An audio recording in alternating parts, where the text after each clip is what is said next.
बिस्मिल्लाहिर्रहमानिर्रहीम। अस्सलाम वालेकुम। मुझे नदीम काज़मी कहते हैं और मैं superior college Multan road campus से एक लेक्चर डिस्कस करने जा रहा हूँ। हम इस सपोजिशन के साथ बात शुरू करने जा रहे हैं कि हमने सेकंड चैप्टर जो सेकंड ईयर का है डिफरेंशिएशन के बारे में, वहाँ फर्स्ट डेरिवेटिव और सेकंड डेरिवेटिव कैलकुलेट करना सीख लिया। हमें किसी भी गिवन फंक्शन का फर्स्ट डेरिवेटिव और सेकंड डेरिवेटिव कैलकुलेट करना आता है। अब हम उसकी एप्लीकेशन पे बात कर रहे हैं कि फर्स्ट डेरिवेटिव और सेकंड डेरिवेटिव की एप्लीकेशन क्या है। तो इनकी मदद से हम किसी भी फंक्शन की जो मैक्सिमम वैल्यू है, एक्सट्रीम वैल्यू है, वो फाइंड कर सकते हैं। मैं कुछ जो बातें लिखी हैं कि हम इंक्रीजिंग इंटीग्रेटिंग फंक्शन पे बात करने जा रहे हैं। हम इंक्रीजिंग और डिक्रीजिंग फंक्शन पे बात करने जा रहे हैं। सपोज दैट कोई फंक्शन हमारे पास गिवन है जिसकी बात करें। फॉर एग्जाम्पल मैं लिख लेता हूँ कि y is equal to F of X एक फंक्शन है। हम देखना चाहते हैं कि फंक्शन इंक्रीजिंग कहाँ पे है और डिक्रीजिंग कहाँ पे। तो हमने देखा कि suppose that a function F of X has derivative at every point of the domain A B. ये जो given function F of X पे डिस्कस कर रहा हूँ, ये फंक्शन ए बी में डिफाइन है और ए बी में डिफाइन होने के साथ साथ इसका डेरिवेटिव भी ए बी इंटरवल में डिफाइन है। इस फंक्शन का डेरिवेटिव भी ए बी इंटरवल में डिफाइन है। तब हम आगे बात करें कि then F of X increasing if F dash X is greater than equal to 0। Given function जो है वो इंक्रीजिंग कहलाएगा जहां पर उसका फर्स्ट डेरिवेटिव जो है पॉजिटिव होगा। यानी हम कोई पॉइंट लेकर उसका जब पॉइंट को हम फर्स्ट डेरिवेटिव में पुट करेंगे और आंसर अगर पॉजिटिव आएगा तो हम कहेंगे कि यहाँ पर फंक्शन जो है वो इंक्रीजिंग है। इसी तरह से देखिए कि अगर गिवन फंक्शन को हम डिक्रीजिंग कहेंगे कि इस पॉइंट पर या इस इंटरवल में ये फंक्शन डिक्रीजिंग है कि जहाँ पर फर्स्ट डेरिवेटिव की जो वैल्यू है नेगेटिव है। एक एग्जांपल से इस बात को शेयर करने की कोशिश करता हूँ कि F of X is equal to X square. ये हमारे पास एक फंक्शन है F of X is equal to X square. हम सब जानते हैं कि इसका ग्राफ जो है वो अपवर्ड पैराबोला बनेगा। तो मैं जल्दी से इसका ग्राफ बना रहा हूँ कि इसका एक ग्राफ जो हमने बना लिया, ये अपवर्ड पैराबोला बन गया जी। ओरिजिन जो है वो इसका वर्टेक्स है। आप सब जानते हैं कि अगर मैं यहाँ पे x की वैल्यू पुट करूंगा तो मुझे y की कॉरस्पॉन्डिंग वैल्यू मिल जाएगी। अगर मैं 1 पुट करता हूँ तो y की वैल्यू 1 मिलेगी। 1 का स्क्वायर 1 ही होता है। 2 पे इसकी वैल्यू जो है वो 4 है। तो ये पॉइंट में यहाँ पे लिख देता हूँ कि 3 पे इसकी वैल्यू जो है 9 है। तो 3 पे इसकी वैल्यू 9 है। मैं ये देखना चाहता हूँ क्या ये 3 पे जो 9 हमने लिखा है ये फंक्शन इस पे इंक्रीजिंग है या डिक्रीजिंग है। अगर हम डिफरेंशिएशन को यूज नहीं करते हैं तो मुझे 2 पॉइंट्स दरकार होंगे ये बात तय करने के लिए कि इंक्रीजिंग है या डिक्रीजिंग है। अगर मैं एक पॉइंट और लेते हैं यहाँ पे, मिसाल के तौर पे हम लिखते हैं कि 4 पे y की वैल्यू जो 16 है। तो जरा से 2 पॉइंट्स को कंपेयर कीजिए कि x में इजाफा होने पर हम देख रहे हैं कि y में भी इजाफा नजर आ रहा है। x के बढ़ने से y भी बढ़ रहा है या x के कम होने से y भी कम हो रहा है। x के बढ़ने से y भी बढ़ रहा है या x के कम होने से y भी कम हो रहा है। ठीक है, दोनों वेरिएबल्स की डायरेक्शन जो है वो सेम है। यानी x अगर बढ़ता है तो y भी बढ़ता है, x अगर कम होता है तो y भी कम होता है। तो हम कहेंगे कि फंक्शन यहाँ पर इंक्रीजिंग है। अगर दोनों वेरिएबल्स की डायरेक्शन सेम है तो हम कहते हैं कि फंक्शन इंक्रीजिंग है, यानी x के बढ़ने से y भी बढ़ रहा है जी। इसी तरह अगर मैं यहाँ पर देखता हूँ कि मिसाल के तौर पर देखें कि अगर मैं यहाँ पे पॉइंट्स लिखता हूँ कि माइनस, मिसाल के तौर पे -4 पे इसकी वैल्यू क्या होगी 16 पॉजिटिव, -3 पे इसकी वैल्यू क्या होगी 9 पॉजिटिव और -2 पे इसकी वैल्यू क्या होगी 4 पॉजिटिव। अब फिर दोबारा गौर कीजिए, हम जानते हैं कि -4 जो है वो लेस है किससे, -3 से। तो अगर मैं -4 से -3 की तरफ जा रहा हूँ तो इसका मतलब है कि x में इजाफा हुआ है, 1 का इजाफा हुआ है। लेकिन मैं देख रहा हूँ कि y की वैल्यू जो है वो कम हो गई। x में इजाफा होने से y की वैल्यू कम हो रही है। आगे चल के देखिए -3 से अगर मैं -2 पे जाता हूँ तो इसका मतलब है x में 1 का इजाफा और हो गया, और लेकिन हम y की वैल्यू देख रहे हैं 4 हो गई। तो x में 1 का और इजाफा होने से y की वैल्यू कम हो रही है। तो यहाँ दोनों वेरिएबल्स की डायरेक्शन जो है वो डिफरेंट है। तो हम कहेंगे इस इंटरवल में जो है वो फंक्शन डिक्रीजिंग है। एक स्ट्रेट लाइन के हवाले से अगर बात करें तो जरा बात ज्यादा क्लियर हो जाएगी कि y is equal to 2x का हम ग्राफ बना के इसी बात को डिस्कस करने की कोशिश करते हैं कि क्या ये फंक्शन इंक्रीजिंग है या डिक्रीजिंग है। जी गिवन फंक्शन का ग्राफ बनाने जा रहे हैं। तो अगर मैं x की जगह पे 0 पुट करता हूँ तो मुझे y की वैल्यू भी 0 नजर आ रही है और 1 पे y की वैल्यू हमें 2 नजर आ रही है। तो 1 पे y की वैल्यू 2 नजर आ रही है, तो ये मैंने बेटे इसका ग्राफ बना दिया। गिवन इक्वेशन का ग्राफ हमने बना दिया है, गिवन इक्वेशन का ग्राफ हमने बना दिया है। हम ये देखने जा रहे हैं कि क्या ये फंक्शन इंक्रीजिंग है या डिक्रीजिंग है। तो हमने देखा मिसाल के तौर पर यहाँ एक पॉइंट मौजूद है, 0 पे इसकी वैल्यू 0 है और यहाँ एक पॉइंट मौजूद है कि 1 पे इसकी वैल्यू जो है वो 2 है। आप सिर्फ ये देखिए कि क्या 0 0 से जब मैं 1 2 पे जाता हूँ तो x पे इजाफा हुआ या कमी हुई है। तो हमें नजर आ रहा है कि 0 में अगर 1 ऐड करेंगे तो 1 बनेगा, तो x पे हम इजाफा देख रहे हैं। अगर x पे 1 का इजाफा करते हैं तो y में भी हमें इजाफा ही नजर आ रहा है। तो x पे इजाफा करने से y में इजाफा हो रहा है, तो हम कहेंगे यहाँ पे फंक्शन जो है वो इंक्रीजिंग है। इसी तरह से देखिए कि अगर मैं इस एक पॉइंट और लेता हूँ कि 2 पे इसकी वैल्यू क्या नजर आती है 4, तो x पे मजीद इजाफा कर रहे हैं तो y में भी इजाफा ही होगी। तो लीनियर फंक्शन जो है वो थ्रू आउट इंक्रीजिंग होता है या डिक्रीजिंग होता है। लीनियर फंक्शन जिसका ग्राफ हमेशा स्ट्रेट लाइन बनती है तो उसका जो फंक्शन हम क्या कहेंगे, या वो थ्रू आउट माइनस इंफिनिटी से पॉजिटिव इंफिनिटी तक या वो इंक्रीजिंग होगा या वो डिक्रीजिंग होगा।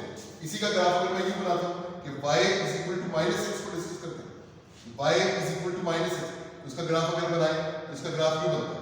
तो आप दो पॉइंट्स को लेकर भी देख सकते हैं कि क्या x पे इजाफा होने से y में इजाफा हो रहा है या कमी हो रही है। x पे इजाफा होने से अगर y में भी इजाफा होगा तो हम कहेंगे फंक्शन इंक्रीजिंग है।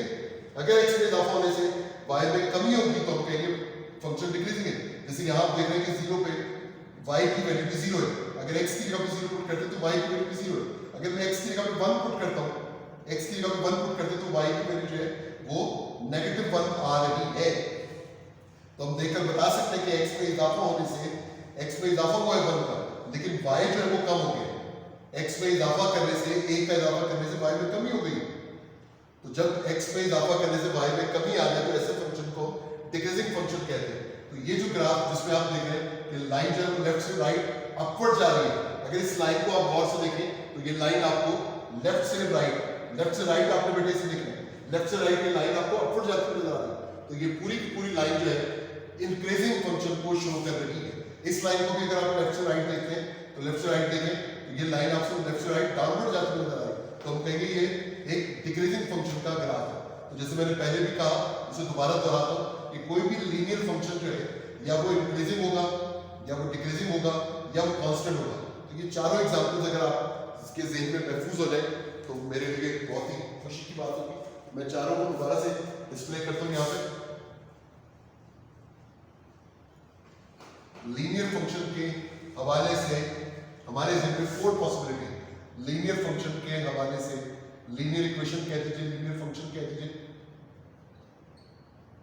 लीनियर फंक्शन का ग्राफ जो है वो क्या हो सकता है, या लीनियर फंक्शन का ग्राफ एक ऐसी स्ट्रेट लाइन होगी जो लेफ्ट से राइट आपको अपवर्ड जाती हुई नजर आएगी, या लीनियर फंक्शन का ग्राफ एक ऐसी स्ट्रेट लाइन होगी जो आपको लेफ्ट से राइट डाउनवर्ड जाती हुई नजर आएगी, या लीनियर फंक्शन का ग्राफ एक ऐसी स्ट्रेट लाइन होगी जो पैरेलल टू एक्स एक्सिस है, या लीनियर फंक्शन का ग्राफ एक ऐसी स्ट्रेट लाइन होगी जो पैरेलल टू वाई एक्सिस है।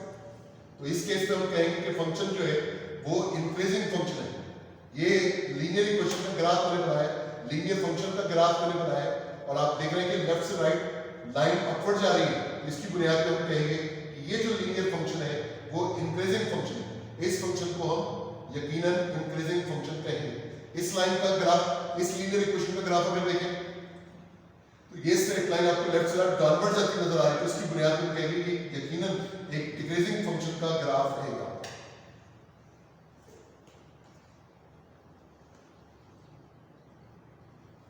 और अगर हम एक स्ट्रेट लाइन ड्रॉ करते हैं और वो पैरेलल टू एक्स एक्सिस है तो यकीनन इसके लिए हम जुमला इस्तेमाल करते हैं कि ये कांस्टेंट फंक्शन का ग्राफ है।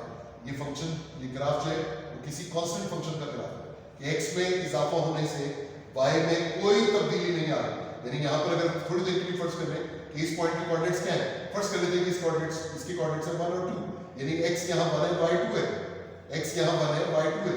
लेकिन अगर 2 पे मैं पूछूं कि इसके कोऑर्डिनेट्स क्या होंगे तो आप कहेंगे कि इसके कोऑर्डिनेट 2 2 है। तो x पे तो इजाफा नजर आ रहा है, x पे 1 का इजाफा नजर आ रहा है, लेकिन y की सेल पे कोई असर नहीं पड़ा। 1 पे भी y की वैल्यू 2 थी और 2 पे भी y की वैल्यू 2 है।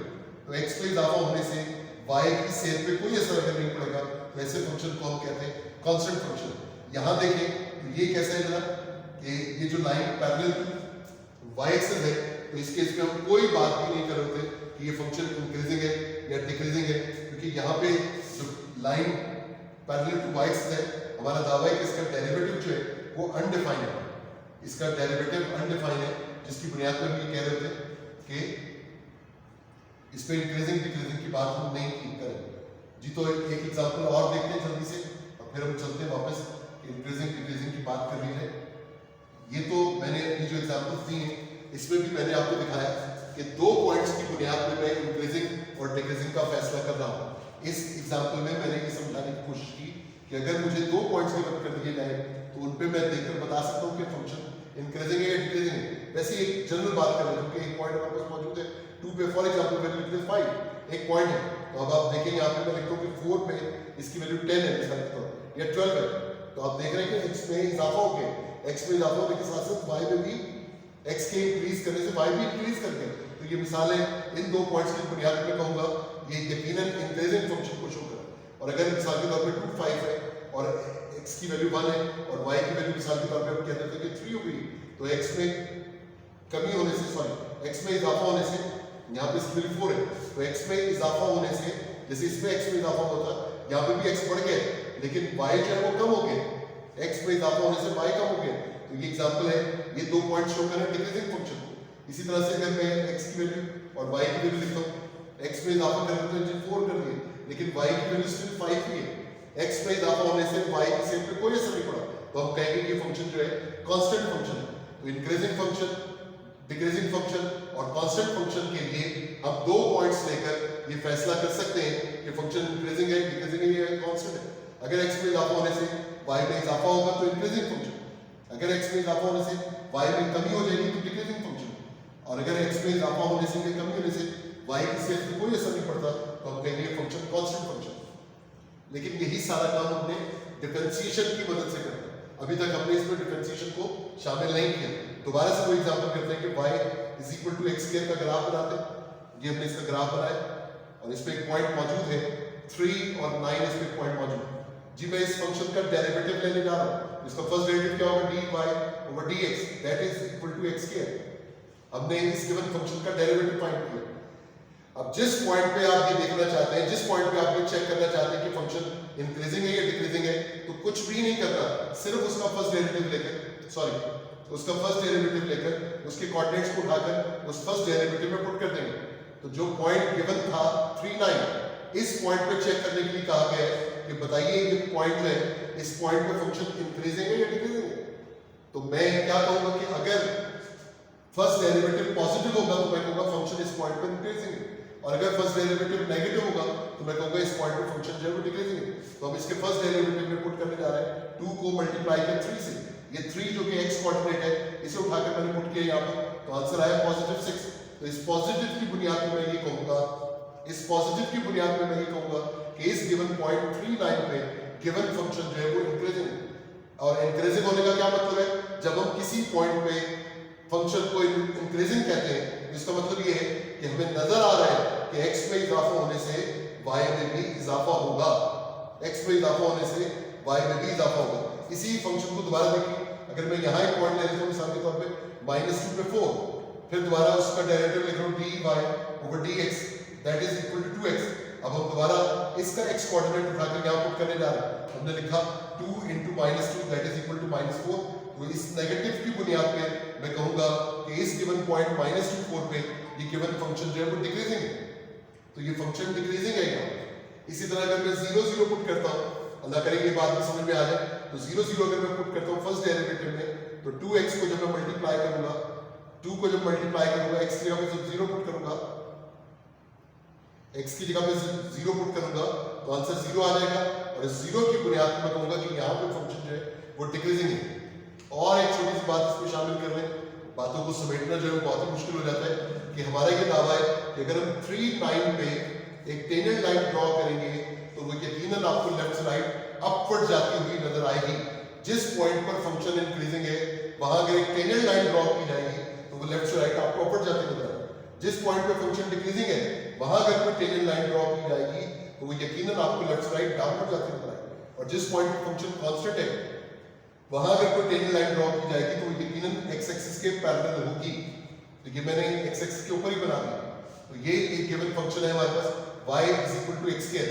सवाल ये था कि 3 9 पे बताइए फंक्शन इंक्रीजिंग है या डिक्रीजिंग है, -2 और 4 पे बताइए फंक्शन इंक्रीजिंग है या डिक्रीजिंग है, और 0 0 पे बताइए फंक्शन इंक्रीजिंग है या डिक्रीजिंग है। तो हमने फैसला किया कि 3 9 पे फंक्शन इंक्रीजिंग है, 3 9 पे फंक्शन इंक्रीजिंग है, -2 4 पे फंक्शन डिक्रीजिंग है, -2 4 पे फंक्शन डिक्रीजिंग है, और 0 0 पे फंक्शन जो है वो कांस्टेंट है। जी, वो तमाम पॉइंट्स जहां पे फर्स्ट डेरिवेटिव पॉजिटिव होगा, वो तमाम पॉइंट्स जहां पे फर्स्ट डेरिवेटिव पॉजिटिव होगा, तो मैं कहूंगा तमाम पे फंक्शन जो है वो इंक्रीजिंग है।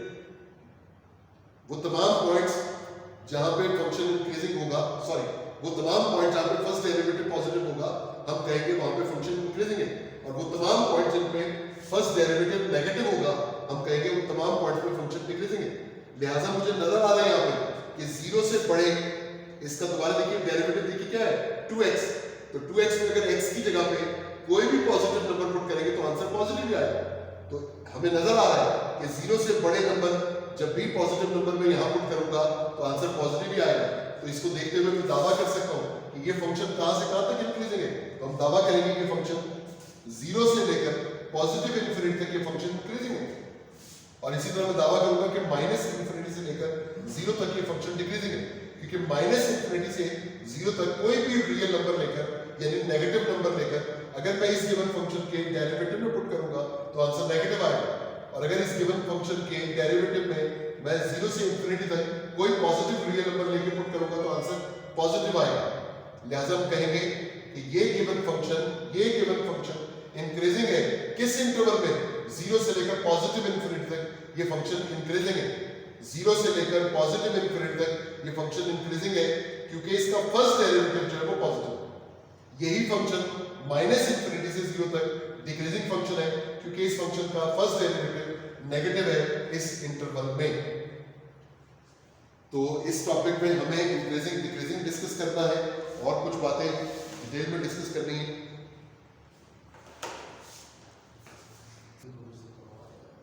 जी, इसको दोबारा से जरा से समझने की कोशिश करते हैं कि एक हमारे पास गिवन फंक्शन है और वो गिवन फंक्शन इस गिवन इंटरवल में डिफाइन है। एक गिवन फंक्शन इस गिवन इंटरवल में डिफाइन है। हम देखना चाहते हैं इस इंटरवल में इसके कौन से सब इंटरवल्स हैं जहां ये फंक्शन इंक्रीजिंग है या डिक्रीजिंग है। तो इस बात का फैसला इस गिवन फंक्शन का फर्स्ट डेरिवेटिव करें। जहां फर्स्ट डेरिवेटिव पॉजिटिव होगा वहां हम कहेंगे फंक्शन इंक्रीजिंग है, और जहां फर्स्ट डेरिवेटिव नेगेटिव होगा वहां हम कहेंगे फर्स्ट डेरिवेटिव नेगेटिव होगा वहां हम कहेंगे फंक्शन डिक्रीजिंग है। और हम ये भी जानते हैं कि जैसे एग्जांपल हमेशा मैं क्लास में देता हूँ कि अगर आप कोई गाड़ी चला रहे हैं और गाड़ी चलाते चलाते अगर आप उसमें रिवर्स गियर डाल दें तो क्या गाड़ी रुके बगैर रिवर्स पे जाना शुरू कर देगी? कभी भी नहीं। अगर गाड़ी फॉरवर्ड जा रही है, आगे जा रही है और आप उसमें क्लच दबाकर रिवर्स गियर डाल दें तो कभी भी रुके बगैर गाड़ी जो है वो रिवर्स में नहीं जाएगी। इसी तरह से अगर हम ये कह रहे हैं कि यहाँ फर्स्ट डेरिवेटिव जो है पॉजिटिव है और यहाँ फर्स्ट डेरिवेटिव जो नेगेटिव है, तो यकीनन पॉजिटिव से नेगेटिव में जाने के लिए वो 0 पे भी जाएगी। फर्स्ट डेरिवेटिव की वैल्यू 0 पे भी जाएगी। इस तरह यहाँ हम कह रहे हैं कि फर्स्ट डेरिवेटिव नेगेटिव है, यहाँ हम कह रहे हैं फर्स्ट डेरिवेटिव पॉजिटिव है, तो एक जगह फर्स्ट डेरिवेटिव नेगेटिव 0 भी होगा। अगर यहाँ फर्स्ट डेरिवेटिव नेगेटिव है, यहाँ फर्स्ट डेरिवेटिव पॉजिटिव है, तो लेकिन एक जगह ऐसी भी होगी जहाँ पे फर्स्ट डेरिवेटिव जो है वो 0 है। देखिए मैंने इस गिवन फंक्शन का ग्राफ बनाया, y is equal to f of x का ग्राफ हमने बना लिया और x की वैल्यूज कहाँ से कहाँ तक ली मैंने? x की वैल्यूज मैंने ली है a से b के दरमियान में। यूं लिख दीजिए कि ये a और b, अगर हम इसे थोड़ी देर के लिए शामिल कर लें, a और b को भी शामिल कर लें, तो ये मैंने इंटरवल भी साथ में मेंशन कर दिए। तो जब मैंने इसका ग्राफ बनाया, ग्राफ बनता है हमेशा पॉइंट्स की मदद से, तो मैंने x की जगह पे a और b के दरमियान में से कुछ नंबर लेकर पुट किए, जो y की वैल्यू मिली उन चंद पॉइंट्स को मिलाने से ये ग्राफ बन गया। तो इस गिवन फंक्शन का ग्राफ हमने ये बना दिया। अब हमने इसका फर्स्ट डेरिवेटिव लिया, इसका फर्स्ट डेरिवेटिव क्या है? y डैश के बराबर है किसके? f डैश x के बराबर। ये हमने इसका फर्स्ट डेरिवेटिव लिया। अब मैं देख रहा हूं कि c पे ये फंक्शन जो है अपनी मैक्सिमम हाइट पे, d पे ये फंक्शन जो है अपनी मिनिमम हाइट पे, लेकिन हम इसे कैसे साबित करेंगे कि सी पे मैक्सिमम है और डी पे मिनिमम है? हर फंक्शन का ग्राफ तो हमारे सामने नहीं होगा। ये तो एक एग्जांपल है जिसमें मैं आपको ग्राफ बनाकर दिखा रहा हूँ, तो नजर आ रहा है कि सी पे फंक्शन मैक्सिमम है या डी पे फंक्शन जो है वो मिनिमम है। लेकिन जब हमारे सामने ग्राफ नहीं होगा तो हम कैसे मैक्सिमम पॉइंट और मिनिमम पॉइंट फाइंड करेंगे? तो देखिए, अल्लाह करे मेरी बात समझ में आ रही है कि हमने देखा कि सी जो है वो एक सी और डी क्रिटिकल पॉइंट्स कहलाते हैं। हियर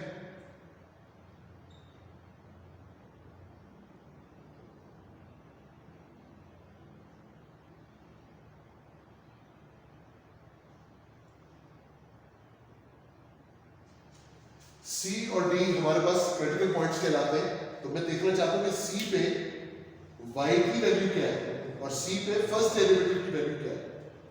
इन दो बातों को जरा अलग अलग ही समझना है कि सी पे ओरिजिनल फंक्शन की वैल्यू क्या है और सी पे फर्स्ट डेरिवेटिव की वैल्यू क्या है। जी देखिए, अगर मैं सी को उठाकर फर्स्ट डेरिवेटिव में पुट करता हूं तो आंसर 0 आता है। सी को उठाकर अगर मैं फर्स्ट डेरिवेटिव में पुट करता हूं तो आंसर 0 है। तो मुझे पता चल गया कि यहाँ अगर हम टेंजेंट लाइन ड्रॉ करेंगे तो वो यकीनन पैरेलल टू एक्स एक्सिस होगी, यानी ये वो टेंजेंट लाइन है जिसका स्लोप 0 है। ये वो टेंजेंट लाइन है जिसका स्लोप 0 है क्योंकि ये line parallel to X axis है। तो हमने देखा कि सी पर फर्स्ट डेरिवेटिव 0 है, सी पर फर्स्ट डेरिवेटिव 0 है। इसका मतलब है ना ही फंक्शन सी पे इंक्रीजिंग है और ना ही फंक्शन सी पे डिक्रीजिंग है। इसी तरह अगर मैं डी को उठाकर भी इसके फर्स्ट डेरिवेटिव में पुट करता हूं तो आंसर 0 आता है। तो अगर पॉजिटिव आएगा तो मैं इंक्रीजिंग कहूंगा, नेगेटिव आएगा तो मैं डिक्रीजिंग कहूंगा। लेकिन 0 अगर आएगा तो मैं कहूंगा ना ही फंक्शन इंक्रीजिंग है और ना ही फंक्शन डिक्रीजिंग है। तो सी पे फंक्शन इंक्रीजिंग भी नहीं है, डिक्रीजिंग भी नहीं है। तो मुझे ये पता चल गया कि सी जो है वो यकीनन एक टर्निंग पॉइंट है, क्रिटिकल पॉइंट है। सी और डी हमारे क्रिटिकल पॉइंट्स हैं। ये C and D are called critical points. ये टर्निंग पॉइंट है, सी और डी टर्निंग पॉइंट है, क्रिटिकल पॉइंट्स है। तो मुझे ये फैसला करना है कि सी पे फंक्शन मैक्सिमम है या मिनिमम है, डी पे फंक्शन मैक्सिमम है या मिनिमम है। तो इसके लिए हमारे पास दो तरह के टेस्ट हैं, एक फर्स्ट डेरिवेटिव टेस्ट कहलाता है, एक सेकंड डेरिवेटिव टेस्ट कहलाता है। तो मैं फर्स्ट डेरिवेटिव टेस्ट को लेकर चल रहा हूं कि सी से जरा पहले एक पॉइंट ले लें और सी के जरा बाद एक पॉइंट ले लें, यानी एक नंबर एक्स एक्सिस पे सी से छोटा और एक नंबर सी से बड़ा मैंने लिया। तो सी से छोटे नंबर को हमने C1 कह दिए और सी से बड़े नंबर को हमने C2 कह दिया। तो C1 को उठाकर हमने फर्स्ट डेरिवेटिव में पुट किया, C1 को उठाकर मैंने इस गिवन फंक्शन के फर्स्ट डेरिवेटिव में पुट किया तो आंसर पॉजिटिव आया। इस पॉजिटिव की बुनियाद पर मैं कहूंगा कि C1 पे फंक्शन इंक्रीजिंग है, this given function is increasing at C1। इसी तरह अगर मैं C2 पुट करता हूं गिवन फंक्शन के फर्स्ट डेरिवेटिव में, ये जैसे मैंने लिखा हुआ है कि फर्स्ट डेरिवेटिव में हमने C2 पुट किया तो आंसर नेगेटिव आया और उसके नेगेटिव होने की बुनियाद पर हम कहेंगे ये गिवन फंक्शन C2 पर डिक्रीजिंग है, ये गिवन फंक्शन C2 पर डिक्रीजिंग है। और हमें ये भी पता है कि अगर मैं डायरेक्टली C पुट करता हूं इस गिवन फंक्शन में तो आंसर 0 आएगा, जिसकी बुनियाद पे हम ये कह रहे हैं कि ये टर्निंग पॉइंट है, क्रिटिकल पॉइंट है। लेकिन फर्स्ट डेरिवेटिव के 0 होने से मुझे ये नहीं पता चला कि इंक्रीजिंग है या डिक्रीजिंग है।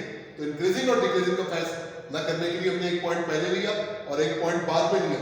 तो C1 पे फंक्शन जो है फर्स्ट डेरिवेटिव जो है पॉजिटिव है, C1 पे फर्स्ट डेरिवेटिव की वैल्यू पॉजिटिव है, जिसकी बुनियाद पे हम कह रहे हैं कि फंक्शन यहाँ पे इंक्रीजिंग है। और C2 पे फंक्शन की वैल्यू नेगेटिव है, जिस पे हम कह रहे हैं फंक्शन डिक्रीजिंग है।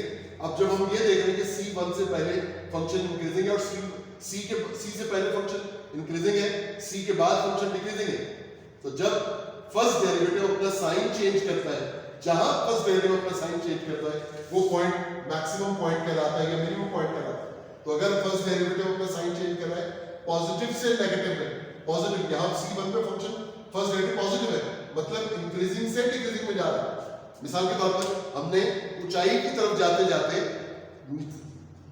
ढलान पे जाना शुरू कर दिया, हमने नशेब की तरफ जाना शुरू कर दिया, ऊंचाई की तरफ जाते जाते हमने नशेब की तरफ जाना शुरू कर दिया, तो हमने किस पॉइंट को टच किया?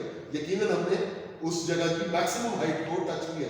और अगर हम नशेब से फराज की तरफ जा रहे हैं, गहराई में जाते जाते हमने ऊंचाई की तरफ जाना शुरू कर दिया है, तो हम कहेंगे वो मिनिमम पॉइंट है। जैसे यहाँ तस्वीर में देखें, हम यहाँ पे देख रहे हैं फर्स्ट डेरिवेटिव जो नेगेटिव है और इसके बाद फंक्शन डेरिवेटिव जो है वो पॉजिटिव है। तो डी पे जो है वो हम कहेंगे कि फर्स्ट डेरिवेटिव क्योंकि 0 है और डी से पहले फंक्शन डिक्रीजिंग है, सी के बाद डी के बाद फंक्शन इंक्रीजिंग है, तो डी पे फंक्शन जो है वो मिनिमम हो। तो ये जो इस ग्राफ था इस फंक्शन का मैक्सिमम पॉइंट कहलाएगा और ये डी वाला जो पॉइंट है वो मिनिमम पॉइंट कहलाएगा। अल्लाह करे ये बात समझ में आ जाए कि कहां पे फर्स्ट डेरिवेटिव जीरो है, सी और डी पे फर्स्ट डेरिवेटिव जीरो है, लेकिन फर्स्ट डेरिवेटिव जीरो तो हो गया, ये पता चल गया कि यहाँ पे या मैक्सिमम होगा या मिनिमम होगा। ये देखने के लिए कि मैक्सिमम है या मिनिमम है हमने दो टेस्ट अप्लाई किए। अभी फर्स्ट डेरिवेटिव टेस्ट अप्लाई कर रहे हैं, तो फर्स्ट डेरिवेटिव टेस्ट ये कहते हैं कि सी से पहले एक पॉइंट है, सी के बाद एक पॉइंट है, और सी से पहले जो पॉइंट है उसमें फर्स्ट डेरिवेटिव का साइन पॉजिटिव है, इंक्रीजिंग, ये लिखा है इंक्रीजिंग, और सी के बाद एक पॉइंट है C2, उसे जब फर्स्ट डेरिवेटिव पुट किया तो आंसर नेगेटिव आया, नेगेटिव का मतलब डिक्रीजिंग। तो अगर फंक्शन इंक्रीजिंग से डिक्रीजिंग में जा रहा है तो इसका मतलब उसने अपनी मैक्सिमम हाइट को टच की, और अगर फंक्शन डिक्रीजिंग से इंक्रीजिंग की तरफ जा रहा है तो इसका मतलब उसने अपनी मिनिमम हाइट को टच किया। तो यहाँ पर भी अगर मैं यही दो पॉइंट्स लेकर लिखना चाहूँ कि d से पहले d1 है और d के बाद एक d2 है, तो फर्स्ट डेरिवेटिव यहाँ पे क्या नजर आ रहा है, d1 पे फर्स्ट डेरिवेटिव जो है वो नेगेटिव है, डिक्रीजिंग, और d2 पे फर्स्ट डेरिवेटिव की वैल्यू जो है वो पॉजिटिव है, इसका मतलब इंक्रीजिंग। तो डिक्रीजिंग से फंक्शन इंक्रीजिंग में जा रहा है, इसका मतलब उसने अपनी मिनिमम हाइट को टच किया है। तो ये दो पॉइंट्स हैं, एक्सट्रीम वैल्यूज भी कहलाती है हमारी, क्रिटिकल पॉइंट्स भी कह देते हैं और एक्सट्रीम वैल्यूज भी कहते हैं। यानी यहाँ पर y इस c की वो वैल्यू है जहाँ पे y की वैल्यू जो है वो एक्सट्रीम वैल्यू है, ये d की वो वैल्यू जहाँ पे y की वैल्यू जो है वो एक्सट्रीम वैल्यू। इस गिवन इंटरवल में रहते हुए c और d हमारे क्रिटिकल पॉइंट्स हैं, और अगर मैं इसके कोऑर्डिनेट्स लिखूं तो क्या लिखूंगा, c और f ऑफ c इस पॉइंट के मैक्सिमम के कोऑर्डिनेट्स लिखे हैं, और अगर यहाँ लिखूं तो क्या लिखूंगा, d comma f of d जो है इस पॉइंट के मिनिमम पॉइंट के कोऑर्डिनेट्स हमने लिखे। अल्लाह करे ये बातें आपको समझ में आ गई। हमने यहाँ पर इंक्रीजिंग और डिक्रीजिंग फंक्शन को डिस्कस किया, क्रिटिकल पॉइंट्स को डिस्कस किया, और क्रिटिकल पॉइंट्स के साथ साथ हमने इंटरवल भी डिस्कस किए हैं जहाँ पे फंक्शन इंक्रीजिंग और डिक्रीजिंग, वो इंटरवल जहाँ पे फंक्शन इंक्रीजिंग और डिक्रीजिंग। पॉइंट ऑफ इन्फ्लेक्शन हमारे पास एक छोटा सा पॉइंट रह गया, अल्लाह करे ये बात भी समझ में आ जाए कि पॉइंट ऑफ इन्फ्लेक्शन किसे कहते हैं। देखिए हमने कहा कि जहां फर्स्ट डेरिवेटिव पॉजिटिव होगा वहां हम कहेंगे, तीन बातें मैं दोबारा दोहरा रहा हूं, जहां फर्स्ट डेरिवेटिव पॉजिटिव होगा हम कहेंगे फंक्शन इंक्रीजिंग है, जहां फर्स्ट डेरिवेटिव नेगेटिव होगा वहां हम कहेंगे फंक्शन डिक्रीजिंग है, जहां फर्स्ट डेरिवेटिव जीरो होगा वहां हम कहेंगे वो क्रिटिकल पॉइंट है, या फंक्शन वहां पे मैक्सिमम होगा या फंक्शन वहां पे मिनिमम होगा, क्रिटिकल पॉइंट। यही तीन बातें मुझे सेकंड डेरिवेटिव के साथ भी करनी है। अगर किसी पॉइंट की जगह पर x की जगह पर हम कोई पॉइंट पुट करते हैं, जैसे यहाँ पर हमने c लिखा हुआ है, तो अगर मैं सेकंड डेरिवेटिव में इसी फंक्शन के सेकंड डेरिवेटिव में c पुट करता हूँ तो आंसर नेगेटिव आता है, लेस देन 0 आता है। तो अगर मैं फर्स्ट डेरिवेटिव टेस्ट अप्लाई ना करना चाहूँ और डायरेक्टली फैसला करना चाहूँ सेकंड डेरिवेटिव पे, तो c को डायरेक्टली पुट किया जाएगा, c से पहले और c से बाद में पॉइंट नहीं लेंगे। सेकंड डेरिवेटिव टेस्ट पे हमें c से पहले और c के बाद एक पॉइंट लेने की जरूरत नहीं है, हम डायरेक्टली c पे बात करेंगे। हम क्या करेंगे, इस गिवन फंक्शन का फर्स्ट डेरिवेटिव लिया और फर्स्ट डेरिवेटिव लेने के बाद हमने इसका सेकंड डेरिवेटिव लिया, सेकंड डेरिवेटिव पे डायरेक्टली c पुट किया और आंसर आया नेगेटिव। तो इसी के नेगेटिव होने की बुनियाद पर हम कह देंगे कि फंक्शन यहाँ पर c पर मैक्सिमम है। और इसी तरह अगर मैं इस गिवन फंक्शन के सेकंड डेरिवेटिव में x की जगह पर d पुट करता हूँ और आंसर मुझे पॉजिटिव मिल जाता है, तो हम कहेंगे कि इसमें फंक्शन जो है वो मिनिमम। अल्लाह करेगी बात भी समझ में आ जाए। और अगर सेकंड डेरिवेटिव किसी पॉइंट पर 0 हो जाए, सेकंड डेरिवेटिव किसी पॉइंट पर 0 हो जाए, x की जगह पर कोई नंबर पुट करते हैं और आंसर 0 आ जाता है, तो इसका मतलब है सेकंड डेरिवेटिव ये फैसला करने से कासिर है कि फंक्शन इंक्रीजिंग फंक्शन मैक्सिमम है या मिनिमम है। तो जहां पे सेकंड डेरिवेटिव x की जिस वैल्यू पे सेकंड डेरिवेटिव 0 होता है, हम उस पॉइंट को पॉइंट ऑफ इन्फ्लेक्शन कहते हैं। और जहां भी फंक्शन मैक्सिमम और मिनिमम होता है उसके दरमियान में एक पॉइंट जरूर ऐसा होगा जहां पे जो पॉइंट ऑफ इन्फ्लेक्शन होगा, जहां पे सेकंड डेरिवेटिव अपना साइन चेंज करे। ये c और d वो पॉइंट्स हैं जहां पे फर्स्ट डेरिवेटिव अपना साइन चेंज कर रहा है। यहां पे फर्स्ट डेरिवेटिव क्या है, पॉजिटिव, यहां पे फर्स्ट डेरिवेटिव 0 हो गया यानी नेगेटिव के बाद नेगेटिव हो गया, यानी ये क्रिटिकल पॉइंट वो पॉइंट है जहां फर्स्ट डेरिवेटिव ने अपना साइन चेंज किया, और पॉइंट ऑफ इन्फ्लेक्शन वो पॉइंट है जहां सेकंड डेरिवेटिव अपना साइन चेंज करता है। उस पॉइंट को हम पॉइंट ऑफ इन्फ्लेक्शन कहते हैं, उस पॉइंट को हम पॉइंट ऑफ इन्फ्लेक्शन कहते हैं जहां सेकंड डेरिवेटिव अपना साइन चेंज करता है। तो मैं ये दावा कर सकता हूं कि यहां पर अगर हम देखेंगे तो सेकंड डेरिवेटिव नेगेटिव मिल रहा है, तो इसे हम कनकेव डाउन कहते हैं, इस सारे को हम कनकेव डाउन कहते हैं। अब बात जो है वो मैक्सिमम मिनिमम से आगे चलेगी, ये सारे का सारा जो है कनकेव डाउन, और इसके बाद जो सेकंड डेरिवेटिव पॉजिटिव है ये कनकेव अप कहलाता है। तो जरा समेटते हैं, जहां फर्स्ट डेरिवेटिव पॉजिटिव होगा वहां फंक्शन इंक्रीजिंग कहलाएगा, जहां फर्स्ट डेरिवेटिव नेगेटिव होगा वहां फंक्शन डिक्रीजिंग कहलाएगा, जहां फर्स्ट डेरिवेटिव जीरो होगा वो क्रिटिकल पॉइंट्स कहलाएंगे, जहां सेकंड डेरिवेटिव नेगेटिव होगा उस पॉइंट पे फंक्शन मैक्सिमम कहलाएगा, जहां सेकंड डेरिवेटिव पॉजिटिव होगा वहां पे फंक्शन जो है वो मिनिमम कहलाएगा, और जहां फर्स्ट सेकंड डेरिवेटिव जीरो हो जाएगा वो पॉइंट ऑफ इन्फ्लेक्शन कहलाएगा। ये कुछ बातें अल्लाह करे आप जितनी दफा इन्हें दोहराएंगे यकीनन समझ में आ जाएंगे। जो भी सवाल तशना रह जाएगा हम उसे दोबारा डिस्कस कर लेंगे। अल्लाह पाक आप सबका हामी नासिर हो। अल्लाह के हवाले। खुदा हाफिज़।